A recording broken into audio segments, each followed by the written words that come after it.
This is the only beginner's guide you guys need to watch for finding and killing all of the bosses in Hunt Showdown 1896, as well as the newly added wild target, HELLBORNE. And if you're not new and you don't want to see anything about the old bosses, but just HELLBORNE, so you can just watch HELLBORNE and then get out. If you're a beginner, stay till the end and learn everything about all of the bosses, because you're going to need it in your survival in the Bayou and the Gulch. If you guys want to see high quality streams, come watch me over on Twitch at NOAURAtv Friday, Saturday, Sunday. It's a fun time. I'm not gonna lie. I'm not super big, but I enjoy the people who come by. It's a lot of fun. You guys should come by. Ask any questions, especially if you're a beginner. I'd be happy to answer them. With that being said, let's get into the guide. Before HELLBORNE, let's quickly go over all the things that the bosses have in common. All of the bosses essentially have a lair or a arena that they occupy and are willing to maneuver around to kill you. If you go out of their arena and or lair, they won't attack you and you should be fine. Now, if you step out of the lair and your teammates are still in there fighting, you will still see the health bar of the boss. But if everybody's out of the lair and nobody's fighting the boss, you shouldn't see the health bar. Next thing they all have in common, they all have their entry screech or noise that they make when they first see the first person. Right? This is going to be the best time to use the most effective options to kill these bosses, which is the sticky bomb and the big dynamite bundle. The big dynamite bundle will one tap every boss in the game. The sticky bomb does about 75% of their health, but then makes it insanely easy to just go in and finish the bosses off. The next thing that they all have in common is their health bars. If you look at this, each corner is 25% of their health, going from 100 all the way to 0. For all of the regular bosses, each 25% that you do is one enragement cycle besides HELLBORNE. It means that they do reduced damage while you are fighting them, and their attacks are a lot quicker and more sporadic. I am not going to be talking about Rotjaw in this video, as she is not even available to be played against right now, though I will bring a small couple-minute beginner guide for Rotjaw when they reintroduce her for all of the new players. So we won't be talking about Rotjaw in this video. And then kind of along the lines of the layers, they also have a detection range outside of their layers, where you can go into dark sight and see the color of the boss, which is up here at the left over their icon. It'll pulsate like this. If it pulsates white, that means that you are the only hunter in that range. If it's red, that means that there are enemy hunters within that range as well. Their boss range is usually 50 meters if you go in any direction outside of the middle of the boss lair. And then for the new wild target HELLBORNE, it is roughly 95 to 100 meters. Like I said, this is the scan range for you to detect if there's enemy hunters close by, also trying to get to you or the boss. If it's white, keep going, fighting the boss. If it's red, you might want to consider finishing off the boss if it doesn't have much more health, or reassessing the situation and backing out. All bosses also give you a banishment, which refills your health bars and all of your teammates' health bars when you banish it. And then regular bosses give you 2 bounty tokens, and wild targets like HELLBORNE only give you 1 bounty token. And HELLBORNE is a little different. You don't actually have to banish him. As long as you kill him, that counts as banishing him, and your health will be restored upon you killing him. All of the other bosses you have to go up to after you kill them. They have fallen on the ground, go up to their body, press F, and that is how you're gonna banish them. With all of these bosses, outside of throwing a dynamite, your best friend is going to be melees. The penny shot derringer and the penny shot in the shotguns is also an extremely good way to kill bosses, but it's not silent and it tells people nearby, obviously, you have a specific shotgun, which is a very bad thing because people won't want to push into you once they find out that you have a shotgun. At least if you do it with melee, it's silent and they won't know what guns you have, which is very good. You want to surprise them, especially if you have a shotgun. I won't be showing this off, but one of the best weapons that you can use for boss killing is the bomb lance. It is a harpoon that you can shoot at the boss and it explodes and does a lot of health from the boss.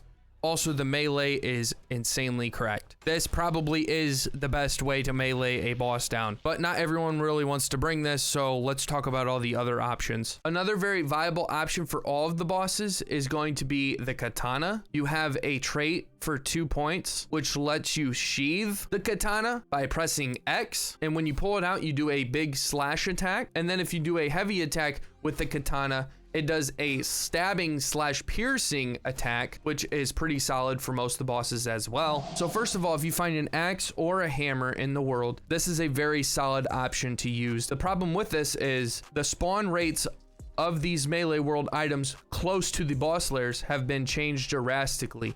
So it is going to be very hard for you to find any of these close to the boss lairs. You can find them reliably at supply points or around on random boxes in the compounds. But like I said, if it's the compound with the boss, I wouldn't really bother looking for one. It's going to be really hard to find. So with that, your next best option is to just carry a spear. For all the bosses, the spear is going to be one of the best options. It's a tool, so you don't have to substitute one of your guns for a specific melee, like a katana or something like that. If you throw the spear at them and pull it out, that is a very reliable and viable way and make them go through their enraged stages. So without finding the axes or hammers around the map, something you can also do is put axes and hammers on your guns. Now, the only difference with this is you're not going to be able to have it on any gun you want.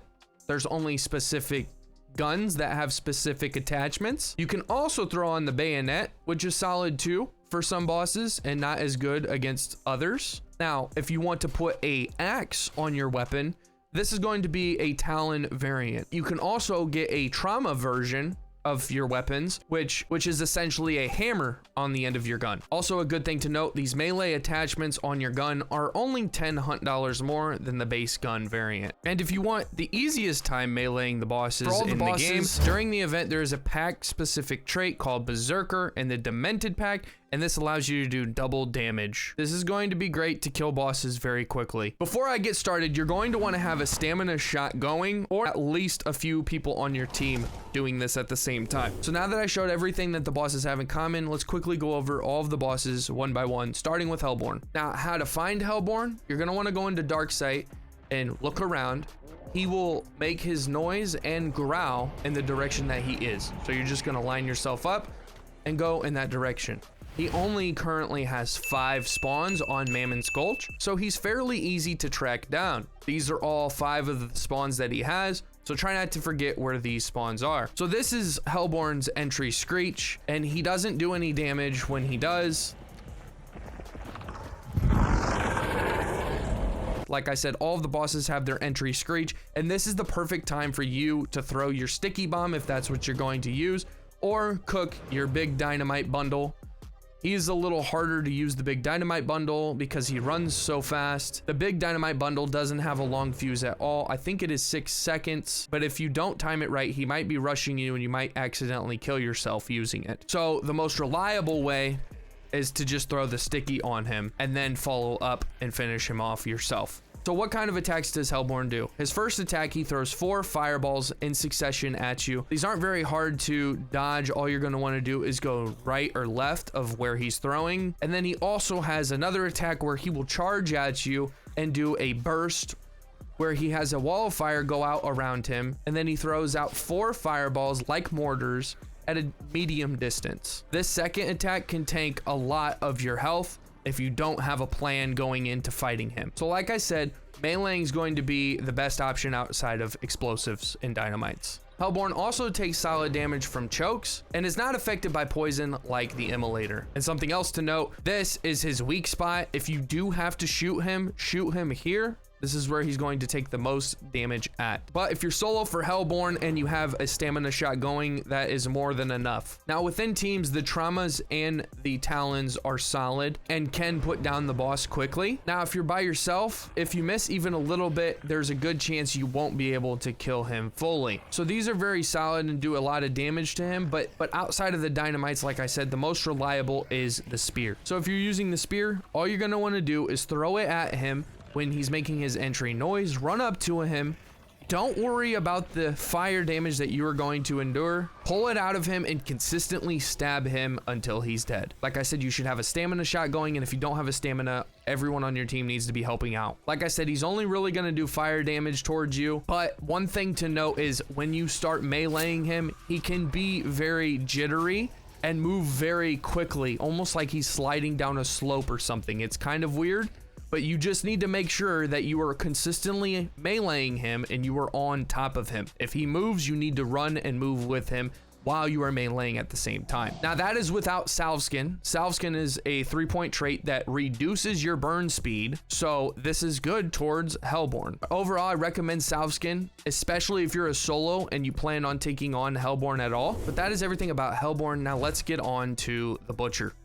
The Butcher is honestly going to be one of the easiest bosses in the game and is going to pretty much be by the same rules as Hellborne, which the hammer, the axe, and the spear are going to be the best options outside of the dynamites that I was talking about for all of the bosses in the beginning. But if you don't have the dynamites, any of the melees that I've mentioned are going to be great. The bayonets are also solid as well. Hammers or talons and hammers, it's going to only take a few hits for him to go into his first enragement stage. Like I said, every 25% health on these bosses has an enragement stage, and they will receive a big damage reduction from you if you damage them. So they're almost not gonna be worth messing with during these phases. All of the bosses in the game do an 80% damage reduction from you in these states, outside of the Butcher, who only receives a 60% damage reduction from you. But most of the bosses you shouldn't be fighting in their enragement stage because of the damage reduction they receive, unless their health is critically low and somebody's pushing in and you just want to finish the boss off. But for the Butcher, like I said, most of the melees in the game are going to be very solid towards him, and he's not a very hard boss to conquer. He has a few attacks though, one where he kind of just throws his fist at you like a hammer and it will put you on fire. Quick tip, if you're interested and don't want to deal with the fire, you can choke his hook and you won't have to worry about him getting his hook back on fire for the rest of the fight. But it's not really worth it once you learn how to actually fight him. So he throws that attack where he throws his hook down at you,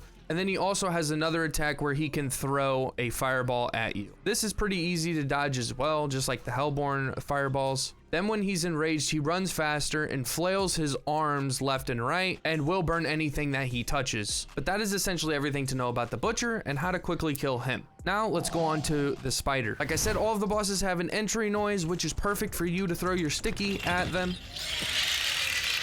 The Spider is a little different because he goes up on the walls and the ceilings, so just make sure if you want to sticky him, you go in and wait for him to come to you and do his first screech noise. Also, pro tip, make sure the person with the sticky bomb that plans to throw it on him is the only one in the boss lair. The Spider will sporadically go up to anybody in the boss lair, so if there is multiple people in the boss lair, when you want to first throw the sticky bomb on him, he only does his entry screech one time.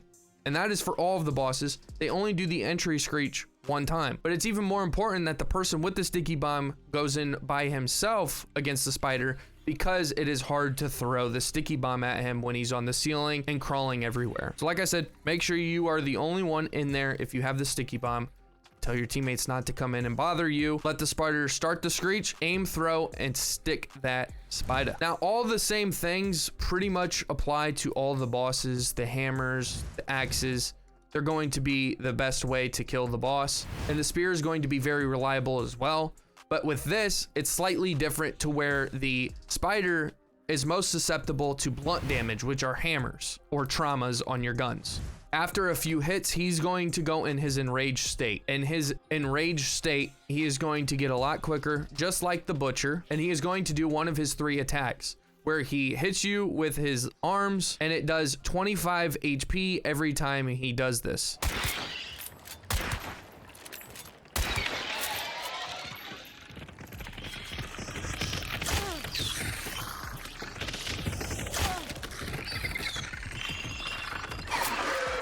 But he can be very quick, so if you're in front of him, he might be able to hit you 2 to 3 times. Just make sure, like I said, with all of the bosses, if they're enraged, just get out of the boss lair. Also, pro tip and a half, the incendiary is very solid against the Spider and honestly a tremendous way to take him out. So if you have a Lamette with incendiary or a Winfield with incendiary, anything that has that, don't be afraid to use it. It'll take him down very fast. His other attack is that he will jump on you, locking you into an animation where your head hits the ground and you're looking at the ceiling. He also poisons you in this state. And then his third attack is to throw a poison cloud at you. That stays around for a little bit. So it is also somewhat nice to have an antidote shot going which negates any poison effects if you are hit with poison. Now, if you guys want to know everything about tools and consumables, don't forget to leave a like, comment, and subscribe, as I will be dropping those guides very soon on this channel. You're not going to want to miss them, especially if you're a beginner. I'll show you everything you guys need to know about those categories, what's solid to bring with solos, teams, all of that stuff. So make sure you are subscribed. But that is pretty much all the attacks and everything you need to know about the spider. Now let's go on to the assassin. The assassin's entry noise slash screech, as when you go into the boss lair, he will appear in front of you, and he doesn't really do a screech or anything like that, but it gives you an opportunity for you to start attacking him. Similar to the spider, incendiary does do solid damage to the assassin, but it does not do as much damage as it does to the spider. So like I said, if you do have incendiary, it's solid. Feel free to shoot him with this. But with the assassin, you're going to want to be using an axe. And the reason why is because when he gets enraged, he throws out these clones. But if you're already meleeing him before he's enraged, and then he gets enraged, you can stun lock him. And with the axe, it can damage him and his clones, preventing him from getting out of that state, meaning you and your team can continue to melee him and take out a lot of his health. Even though it is a damage reduction from you to him, this is extremely useful because he sits in the same spot, making it very easy for you and your teammates to hit him. If you do not stun lock him, he will throw out 3 clones in your direction. They pretty much don't do any damage, but if you do any damage to them, they will go away. If you don't damage them, they will make an effect on your screen like this, with a bunch of bugs going everywhere on your screen. If you are having these bugs on the screen, you were just hit by one of the clones, and the assassin appears in front of you in his normal state, even if you do damage to him, he will fully be able to go through with his stab attack on you. And this one does a lot of damage to you. He also has another attack where he will stall out a little bit and appear on a wall or a ceiling and throw a projectile at you. This can also do splash damage, meaning it can hit you and your teammates if you guys are standing close enough together.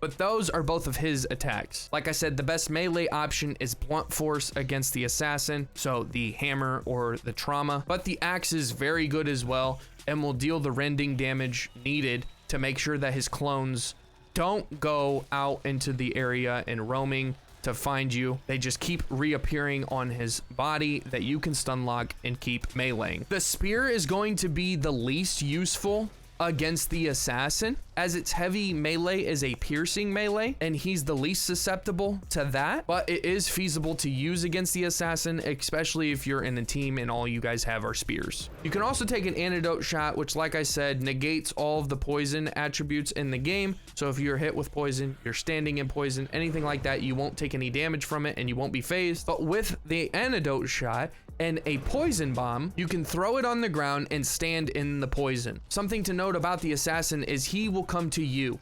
So if you're playing in a team, make sure your teammates are not all over in the boss lair chasing around his clump of bugs. Everybody should be standing next to each other, because he is going to chase towards you guys and appear in front of you guys. So instead of having everyone split up and him appearing against somebody on the other side of the lair, you guys can all be together and he will appear in front of you guys every time, other than when he's appearing on the wall and throwing the projectile at you guys. With this, if you stand in the poison and he comes up to you and appears, he will take a lot of damage from the poison, as he is susceptible to poison. You can also take a gun with poison and shoot him, but it's going to do about the same amount of damage as the incendiary is going to do, so they're pretty much equal against the assassin. But this is a way to stand in poison and have him pretty much come up to you. And now with that, let's go to the last boss, SCRAPBEAK. SCRAPBEAK has one condition which is a little different than every boss in the game. He essentially consumes and takes up all of the med kits, toolboxes, ammo boxes, anything like that around a random compound that you would normally find. He takes it, so you won't be able to find any of those things around the compound. SCRAPBEAK, though, is most susceptible to piercing damage, which is the bayonets, the pitchfork, the knives, and the spear, as well as the katana's heavy attack. Now, if you have an axe or a hammer, you could still make it do some damage to SCRAPBEAK, but it's not going to be recommended. Like I said, piercing is what he's most susceptible to, so rending or blunt damage is not going to be very useful. Each enragement cycle for SCRAPBEAK, he will drop a set of loot, bear traps, melee world items, med kits, toolboxes, not all of those, but a random few of those every time he does his enragement cycle. So one thing to really think about SCRAPBEAK, when you're fighting him, you need to think, am I going to set up in his lair? If you're going to set up in his lair, you're going to want to get every enragement cycle out of him so you can get all of the loot that other hunters outside of the compound are not going to be able to get. So like I said, if you do 25% of his health, that will be each enragement cycle. So if you're going to set up, just try and get each enragement cycle. Every time he enrages, he flares his arms very similar to the Butcher and will damage you. And he also runs a lot faster. Something else to note, when he is in this state, he is very prone to breaking lanterns and catching himself on fire. And this is something you genuinely do not want him to do. If SCRAPBEAK gets on fire, he will burn the items that he normally would drop otherwise, meaning you cannot use any of those items. Incendiary and fire damage does do pretty good towards SCRAPBEAK, but it's not going to be useful if you plan on holding down the boss lair, because you're going to miss out on all of the items that he would have dropped otherwise. So a good rule of thumb is to turn off the lanterns if you plan on getting the things from him that he would drop. Another attack he has is he will throw a small concertina ball at you from a distance, and this you can dodge just like the fireballs from the Butcher and HELLBORNE. But something very important to note about SCRAPBEAK, when he is enraged, if you do any damage to him, he will throw out a little bit of barbed wire or concertina. And like I said with all of the other bosses, when the boss is enraged, it's just best to get out of the lair so it can't attack you and it goes through its enragement cycle and then it calms down. Then you can come back in. This is most important with SCRAPBEAK because you do not want the lair to fill up with barbed wire or concertina. A lot of beginners mess up on this step while killing SCRAPBEAK. He gets enraged and then they'll go up there and start beating him up, or they'll burn him like I said not to do. Don't do these things. Don't fight him when he's enraged, because then he just makes the boss lair way more cluttered for you, makes it harder to move around. And then the next time he gets enraged, you're gonna run right into his barbed wire. You're gonna get a penalty decrease. You're gonna start bleeding, take some damage, and then he's gonna hit you a couple times and kill you. So the rules of SCRAPBEAK: don't fight him while he's enraged, turn off the lanterns and don't burn him so he doesn't burn the items he's supposed to drop, and then try to use piercing damage on him. With that being said, that should be everything that covers all of the bosses in the game other than Rotjaw. Like I said, stay tuned. When they reintroduce Rotjaw into the game, I will make a guide for her and all the other videos that I have planned to come on this channel very soon. Guides, gameplay, all of that stuff is going to be here. If you guys want to see me live, catch me over on Twitch at NOAURAtv, 3 p.m. EST. Today, I'll be live until midnight and potentially later, depending on how the streams go, but I appreciate you if you made it to the end of this video. If you guys want to learn everything else that a beginner would need to know to play Hunt, click on this video right here, and that'll take you to my beginner's guide I dropped last week. With that being said, I'll see you guys in the Gulch.